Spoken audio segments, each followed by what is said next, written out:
Hi everyone, welcome back to the channel, and I hope you guys are good because I am. So, are you an old soul?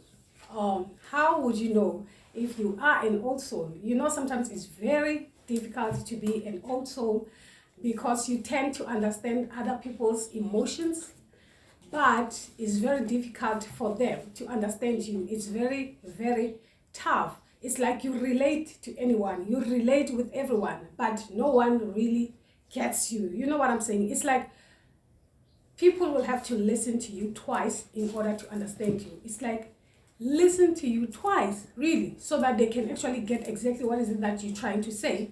Okay, simply because you are an old soul and they don't get it. Hence, you tend to feel out of place as an old soul. You tend to feel out of place as if you don't belong, okay? Or maybe you are in the wrong place at the right time, or maybe, otherwise. That's how you will literally feel out of place most of the time. When you are an old soul, you feel out of place most of the time. Exactly. And you find the need to be alone most of the time. That's when you get peace because there's a lot that is actually happening in your mind. You're focusing in the future, yet again, the past. You are more related to the past more than anything. You relate more to the past. You want to know more about the past than anything before going forward, of which that's what makes you an old soul, okay?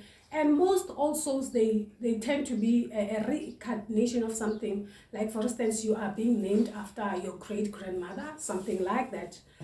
Your great-grandmother has reincarnated in you. And then it's like that spirit has literally reincarnated more than several times, I can say several times. So that's what makes you a very, very, very, very, very old soul. So you don't really relate with others like that. So it is very important to find your tribe, of which it will be difficult because all souls are very rare, okay? People won't get you anyway. So you don't have to worry, okay? Even when it comes to partners, you can never be with just about anyone because you feel like the connection is blank, like you guys don't connect simply because the emotions and everything, also they tend to recognize each other by how they feel, not how they look. Okay, so it's not about how you look, it's all about how you're feeling, their emotions. That's how they realize each other. It's like when you see an old soul, you will definitely feel like, I've seen this person before. It's like I've met this person before, even though I don't know who this is or how do I relate with this person, but eventually I can feel it in my heart that I know this person either way. And they will also look at you the same way, as in like, manje, wamfita fela, just like that. You understand? That's how also operates. You realize each other just like that. And then your mind will stick to that person for quite some time, thinking, who that was, or where have I seen that person? I feel like I've known this person for quite some time. And even when you get into a place, you feel like you've been there before, or things and stuff like that. That's another thing. You will realize that you are an old soul. Exactly. It's like you've seen a place before. How and when you can't remember, yes. And you will go to a certain place and a person will be like, hey, I haven't seen you in a while, I miss you. Hey, it's you. It's been a while, ne? And you'll be like, oh, yes. Even though you don't remember, even though you don't know them. And you'll be like, yeah, it's been a while. So how are you doing? Yeah, I'm good. And then you guys interact, you talk. And then they say, no, I'll see you again, my bride. I'll see you. And you'll be like, sharp. But you have never seen that person. Maybe in your past life, of course.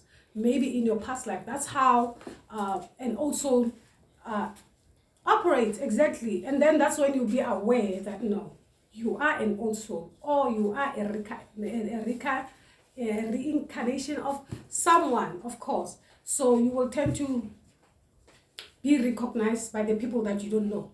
Maybe they know you from their past life or something like that.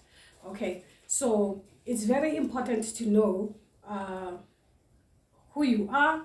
Like for instance, maybe you have the name of your grandmother or the name of your grandfather, so and so forth. Okay, because in the olden days there was this pattern of naming children, as in the firstborn will be named after umkhulu. Umkhulu as in the father of your father, that will be your grandfather. So if you are the firstborn and you are a born, eventually you are being named after your grandfather. Okay, and if you are a girl and you are the firstborn, you will be named after your grandmother from your maternal. Okay, so that's how in the olden days they used to name the kids, and then that was the easiest way to actually try and trace the ancestors through that. Maybe if you don't know your great grandfather and you guys you guys have a big family, okay, like in my family, I know it has always been like that, where they will name the firstborn after the grandfather, and the firstborn of the girl after ugogo from the maternal, and then the secondborn will be named after the grandfather from the paternal. Just like that, you know. That's how they used to name their kids in the olden days. But then we just have to be mindful, because how things were in the olden days is not the same as now. Like for instance, you will have your name as in the name Lasekaya, okay, and then have this English name that you don't know, Abo Maria, Abo, you know, Abo Martha, Abo Queen, you know those names, and then you wonder where these names comes from, okay, only to find that the person who have named you, it was actually your mother's boss or your great father's boss, you know. Yeah, they tend to allow them to give you a name simply because they treated them well, or you know, things and stuff like that. So it's very important. That's why the English name, they didn't really matter back then. So the only name that is very important is that name given by the family, okay. Yeah, ake bolele ka bo Lebogang, so bo Thabo. Those are the names that are being used these days. Bo Ufentse, bo, you know, such names are being used during this time, because people are even afraid to name their kids after the great grand, because of the karmic cycles that are actually happening. So people are literally scared of naming their kids because they don't want their kids to be sangomas and so forth. So they tend to find it easy to just name a child the way they see fit. Like for instance, ina lebe ba re ke seromo ka nnete, o ka se re ngwana ke dikeledi, and the next thing ha ngwana a phela lla dilo tša ga di sa loke, and then you become amused wa makala makatša ke eng ka gore o rile ngwana ke dikeledi, or ngwana ke sello. Wow, you get what I'm saying? So that was the reason why it's very important. It was very important back then for our ancestors to give us names that are meaningful. Okay, yeah, exactly. So guys, that's what I wanted us to discuss. I guess the naming thing will be another topic for another day, you know, because a name can actually make you or break you in any way. Okay, so guys, you take care, subscribe to the channel, give it a thumbs up. Until then guys, I'll see you next time. Bye bye.